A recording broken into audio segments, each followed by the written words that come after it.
Este libro fue escrito por el apóstol Pablo probablemente en el año 51 y 52. Consta de tres capítulos.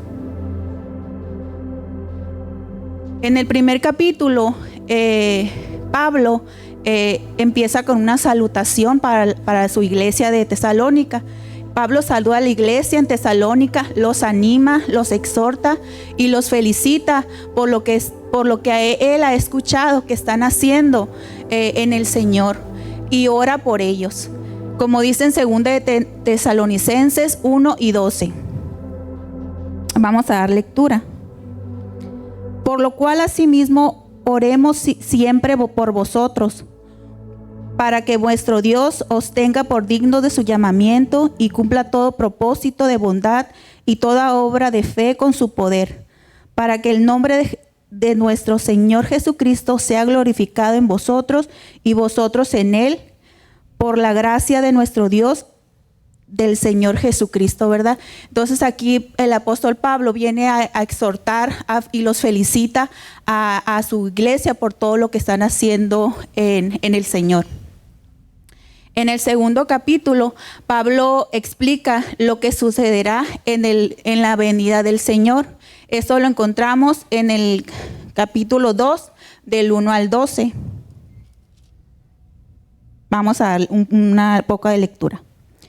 Pero con respecto a la venida de nuestro Señor Jesucristo y de nuestra reunión en Él, os rogamos, hermanos, que no os dejéis mover fácilmente de vuestro modo de pensar, sino os conturbéis ni con espíritu, ni por palabra, ni por carta, como si fuera nuestra, en el sentido de que el día del Señor está cerca. Nadie os engañe en ninguna manera, porque no vendrá sin que antes venga la apostasía y se manifieste en el nombre del pecado, el hombre de perdición, el cual se opone y se levanta contra todo lo que llama Dios o es objeto de culto, tanto que se siente en el templo de Dios como Dios, haciéndose pasar por Dios. ¿No os acordáis que cuando yo estaba todavía con vosotros os decía esto? Y ahora vosotros sabéis lo que tiene, al fin de que su debido tiempo se manifieste, porque ya está en la acción en el ministerio de la iniquidad, solo que hay quien al presente lo detiene hasta que él a su vez sea quitado del medio, ¿verdad? Hasta ahí vamos a dar, ahí le voy a parar. Y ahí Pablo le explicaba a su iglesia cómo venía de acontecer la venida del Señor. Entonces le explicaba lo que debía de acontecer a su iglesia, que tuvieran ese cuidado, ¿verdad? De no hacer el mal, sino hacer el bien, para que sean su casa allá en los cielos.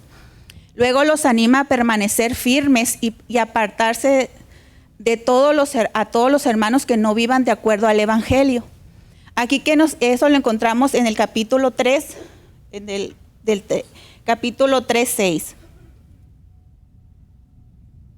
Pero os ordenamos, hermanos, en el nombre de nuestro Señor Jesucristo, que os apartéis de todo hermano que ande desordenadamente y no según las enseñanzas que recibáis de nosotros. Aquí el apóstol Pablo nos hace esa exhortación, ¿verdad? De que no nos juntemos con aquellos hermanos que no anden los mismos caminos que nosotros, porque como nos comenta el pastor, que es muy fácil, nosotros somos carne, entonces nuestra carne es tendenciera al mal, y por lo tanto tendemos a lo malo por naturaleza. Pero aquí el apóstol Pablo nos hace esa invitación de que dejemos esas amistades que no nos va a llevar a si nosotros estamos observando que si yo oro, que si yo ayuno, que si yo estudio la palabra, y si yo veo que mi amistad, aunque yo la quiera mucho, me invita a hacer cosas que no van encaminadas o enfocadas a lo que yo estoy practicando como estilo de vida o para estar mejor con Dios y conmigo mismo espiritualmente, yo tengo que poner eso en la balanza y decidir, tomar una decisión, orarle al Señor y decir: Señor, si me voy acá con esas amistades, pues me lleva a la perdición, porque son del mundo y eso nos va a acabar, ¿verdad? Ya sabemos. Y si yo escojo el camino del Dios, pues el camino es estrecho, pero siempre nos va a llevar a la victoria y nos va a llevar a la salvación, ¿verdad? Que es lo que queremos y es lo que nos enseñaba el apóstol Pablo. Para finalizar, el libro de Segunda de Tesalonicenses está lleno con información que explica el final de los tiempos. Son 3 capítulos y estos 3 capítulos nos lleva como a reflexionar. En aquellos tiempos Pablo les hablaba de que ya se estaba cerca la venida de Cristo, pero los tesalonicenses tenían una confusión en ellos. Creían que ya la segunda venida de Cristo ya había acontecido. Pero Pablo les llamaba y por eso les hizo esta carta para explicarles que no había acontecido todavía, que no había sucedido y que es lo que él les recomendaba y lo que iba a acontecer cuando el Señor viniera, ¿verdad? Y hasta en nuestros tiempos, hasta el día de hoy, seguimos esperando con ansias que el Señor Jesucristo pues llegue, ¿verdad? También nos exhorta a no estar ociosos y a trabajar por lo que tenemos. Eso lo podemos encontrar en el capítulo 3, 10, versículo 10. Porque también cuando estábamos con vosotros os ordenábamos esto: si alguno que no quiere trabajar, pues que tampoco coma. Aquí lo pude dimensionar en 2 puntos.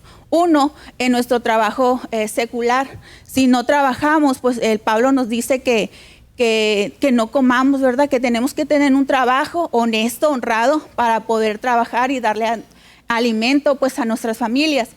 Pero también tenemos que trabajar, servir en la iglesia, dentro de nuestra casa, de nuestra congregación, de servir con un corazón bueno, un corazón dispuesto al servicio.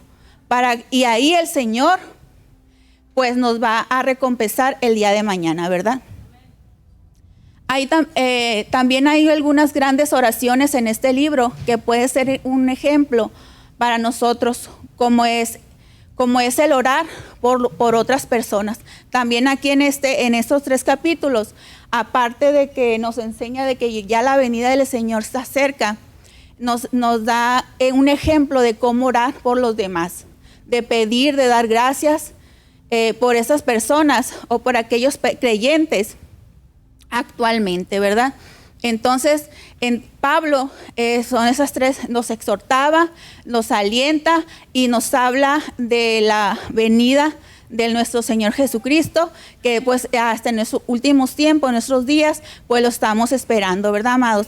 Debemos de seguir buscando el rostro de Dios día con día, así como lo mencionaba nuestro pastor el día de hoy, buscar esa intimidad, ese rostro en lo oculto, en nuestra habitación cerrado, ¿verdad? Para que el Señor el día de mañana pues se agrade y diga, este es mi Hijo amado en el cual yo tengo complacencia. Entonces, es todo. Muchísimas gracias.